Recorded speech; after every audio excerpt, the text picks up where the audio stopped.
Hi friends, I'm Anna. I'm so glad to be back with you. And today in this video, I want to share with you something that's super cute and you can add to pretty much any card you want to add like a really fun and surprising element. They're easy to create and you can use them with the punches and the die cuts that you already have in your collection. They're lots of fun and I want to share it with you. It's how to make wobblers. If you know what a wobbler is, you know what I'm talking about. And if not, I'll show you here in just a second. At the end, like I shared in my last video, I am going to start talking about life and other things with you. So if you want to stick around for the end, I am going to share with you my top 10 list of what I've been doing since I took the last several months off from making videos. So hope you'll stick around. Let's get started. So let's take a look at what a wobbler is for those of you who may not know if you haven't seen these before. And here's the big reveal. It is a piece that you can attach behind any element on one of your projects. Punches and die cuts are going to be common ones that you may put these behind, but when you open it, it is going to have this really fun wobbling effect. So what is that? It is a piece of wire, and you can purchase these pre-made, but they're so cheap and easy to make. I wanted to show you how to create these, and so I was deciding what do I want to use on these cards that I want to show you, and I had to use this new Fluffiest Friends bundle. If you follow along with Stampin' Up! Products, this is not in our catalogs. It's only online, and it just came out here recently. So Fluffiest Friends was totally the winner. I had to use this for these adorable little wobblers. And so this one says, wishing you a sweet day. So if you notice, the stamp set doesn't have any greetings in it. So I'm looking through my stamps like, well, I need something super cute. These are so cute. I have to have some kind of cute greetings. And I thought this one went really well with it. So we're going to create another card different from this one with some more wobblers. And first I'll show you how to actually create a wobbler. So what do you need? You need a couple of circles. So I used a 1-inch circle punch. If you don't have one, you can just cut out small pieces of cardstock. These shouldn't show. So it's not really, it could be a square. It doesn't really matter. You can cut them out by hand. Doesn't have to be perfect. And then you need some wire. So the kind of wire you use is going to be important. I was trying to figure out what gauge this is because it was no longer in the package. It was just in my collection of crafty things, which I'm sure you probably relate to. I think it is about 30 gauge. If you're going to find some wire, I think you can find some wire that will work at the dollar store actually, or you can check your local hardware store, see if they have anything that will work. But I think this is about 30 gauge. It is possible it's 28. I think it's heavier than 32. But what I found, I had some other wire that was about the same thickness, but it was made out of steel and not copper, and it wasn't as springy. So this copper wire for me is working a lot better than some of the other wire that was in my collection. So I'll mention that. And I cut about 6 inches of it. And here's what you're going to do. You can use a pencil if you want to. A pencil might be a little bit smaller of a diameter than what you want to go for. So for me, my finger is pretty much perfect. And you're going to just wrap that around your finger several times. Okay. After you have done that, you'll need some Scotch tape. And this may be a little bit hard to see, but I have a piece of Scotch tape here. I'm going to insert this so that it is, I want it on top of the sticky side is on the right. And I want it here on the left side of that very right coil. Okay. So what I'm going to do is tape that bottom coil to one of these circles. And if your tape hangs over the edge, no big deal. Just fold the pieces around. This shouldn't show, like I said. And then we need to do that again with this other coil. So flip it around and insert this again on the left side of that very right piece of wire. And then I want to tape this to my other circle. And ideally, you want to keep the coil when you tape it. Keep that coil so that it's kind of in the middle of the circle. So my tape is hanging way off, but that's okay. I can fold that around. I just wanted that coil all there to stay in the middle. Now, if these get a little bit unruly sometimes, that's okay. We can kind of train them a little bit, and that appears to not be sticking. So let me press it a little better and see if she'll stay. Okay, I think she's gonna stay now. So let's say your coils get a little too big and you want to make them twist up a little tighter. Just twist them in that direction and you can actually make them twist up a little bit tighter. If you want to spread them out some, pull it up like this. If you want to squish them back together some, if you press it down, it should go back together some as well. So you can play around with this however you want, but that is how easy it is to make one of these wobblers. So now we're going to make another card with this Fluffiest Friends bundle. And I've already prepared a lot of the pieces. So let's take a look at them. Here I've used these cute little animals. I stamped them and I colored them with my watercolor pencils. And I saved this one. So let's go ahead, let's color this one with my watercolor pencils.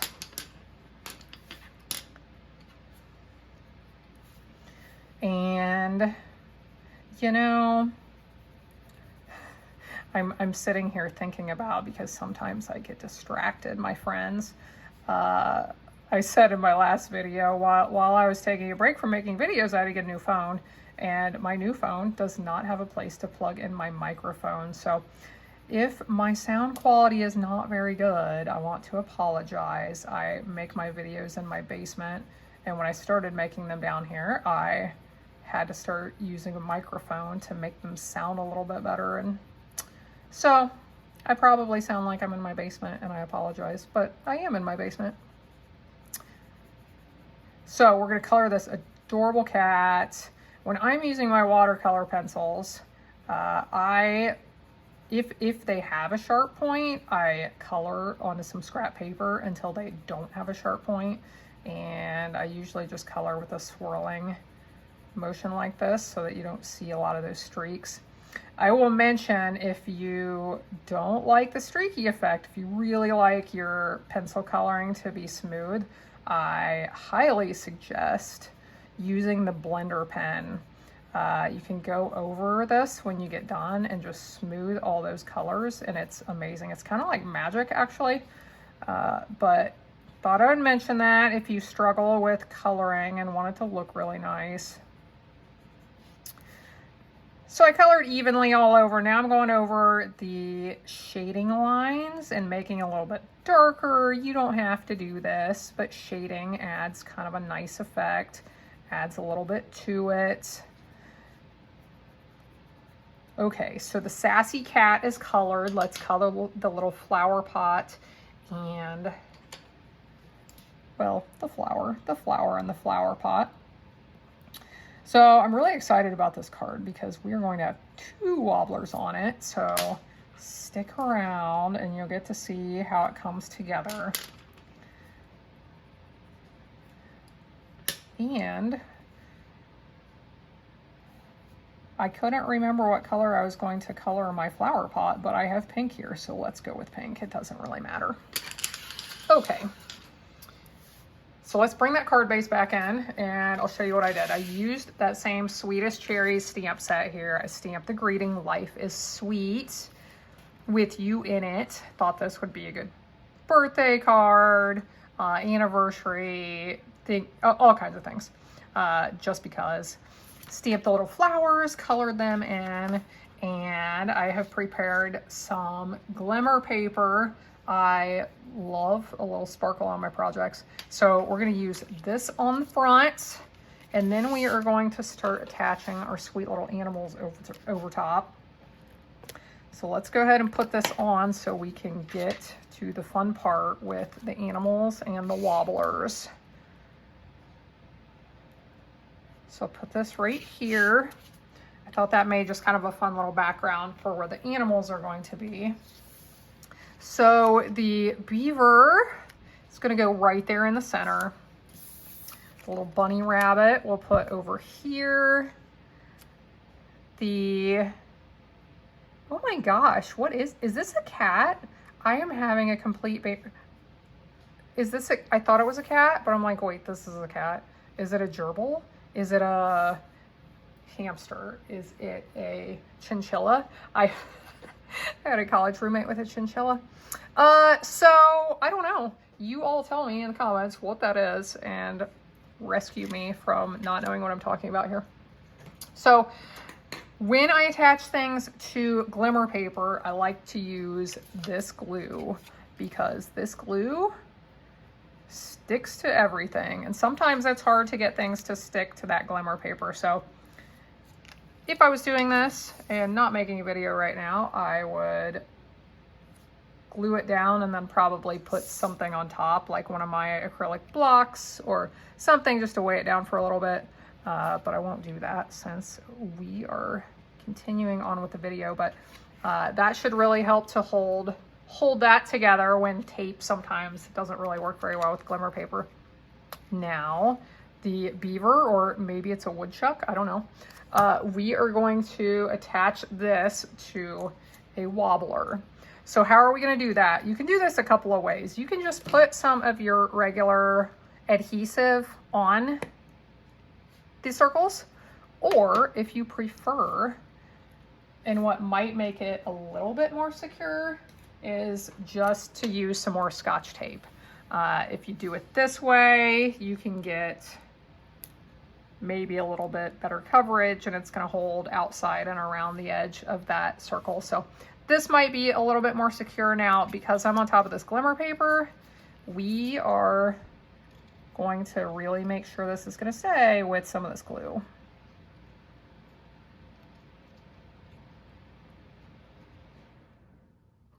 So I will weigh this one down while it dries, and we will prepare our second wobbler while this sits. Wobbler is a funny word, right? Wonder how many times I'm saying the word wobbler in this video. Okay, here is my other wobbler that I prepared ahead of time. Let's go ahead and attach it. And I'm debating whether I'm going to use my Seal Plus this time. I love my Seal Plus. This stuff is so strong. It holds pretty much anything. So we'll stick that on. Now we are going to put this on the inside. And I told you can kind of mess around with these if they're not doing what they're supposed to. But it is a wobbler. It's kind of carefree and not going to do exactly what you want it to. So I will, let's see, I'll prepare this. Put some more of this Seal Plus on.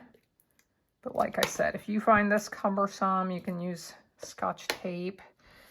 You do want to try to make sure when you attach these on that you keep your tape so it's behind whatever your punch or your die cut is, so that that's not going to show where you actually attached it. So there's our first one. Gotta love it. And then this one, I know I don't want to attach it directly behind this because there is a little bit of thickness here. It's not so much that you couldn't put this in the mail. You could definitely still mail this.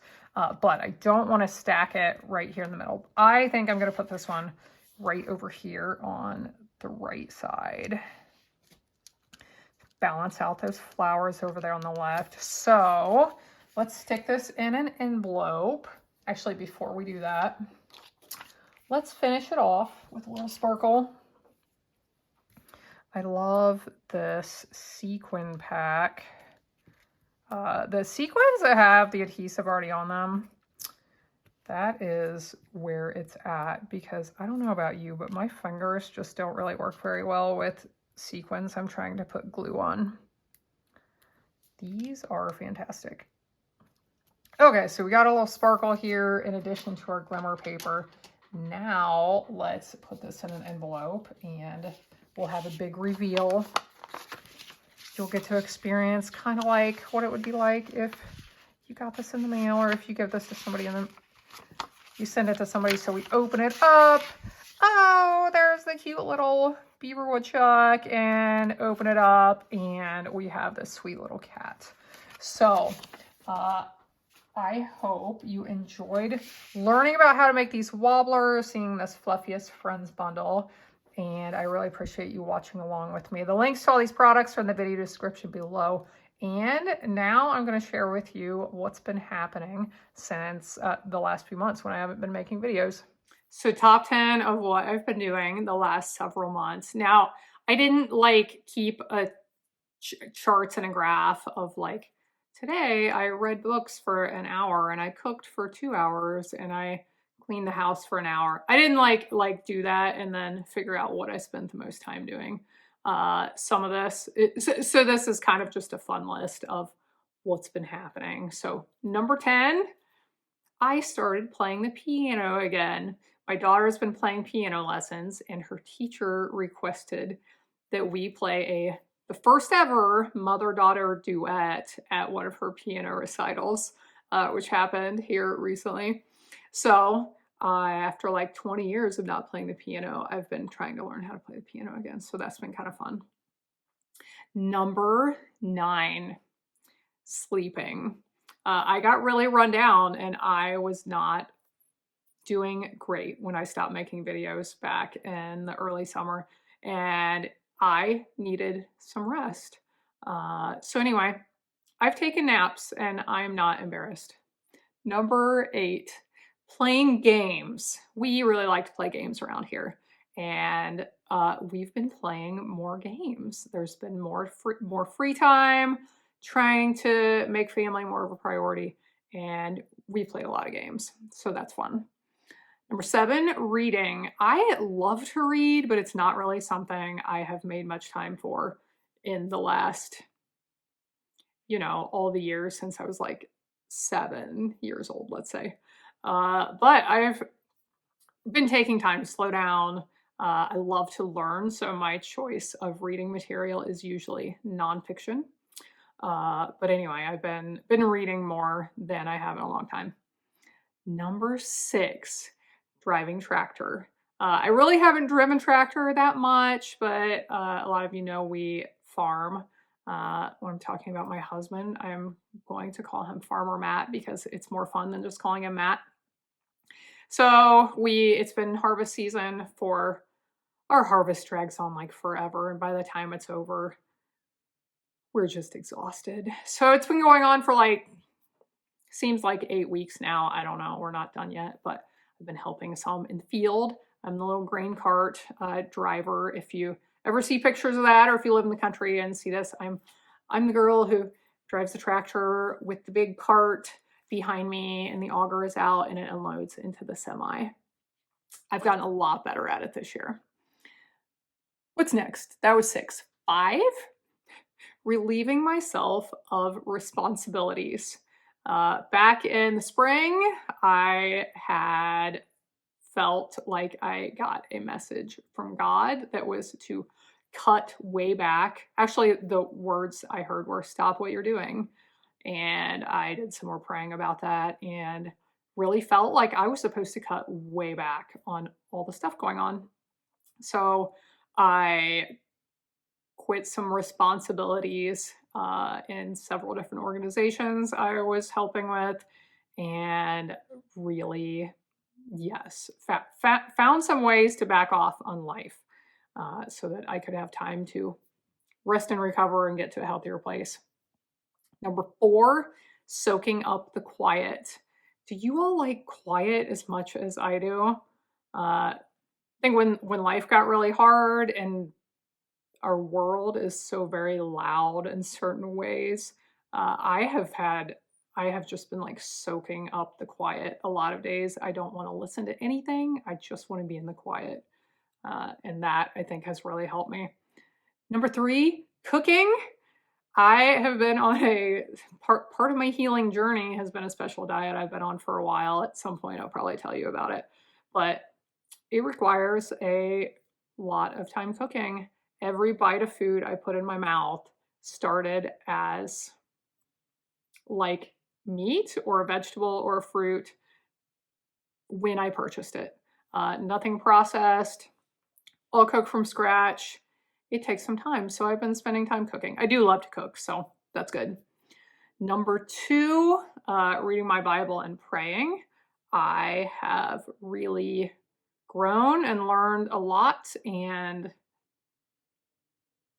I think it's working because I feel like I'm actually hearing messages from above for the first time in my life. So we're gonna stick with that and see where this takes me. Actually, me talking to you about life and starting this whole thing at the end of my videos is one of the messages I've been receiving it on an ongoing basis, I think, that I'm supposed to be doing this. So, and last but not least, number one, gardening and canning. I love to garden, raise lots of vegetables and a little bit of fruit, and we have been doing lots of canning, which makes life easier with the special diet I'm on because I have some stuff already prepared that I can pull out and use pretty easily. So that's what's been happening with me. Thanks for watching along, everybody. I hope you will stop back in and watch along next time when I'll be back helping you to hand make with love.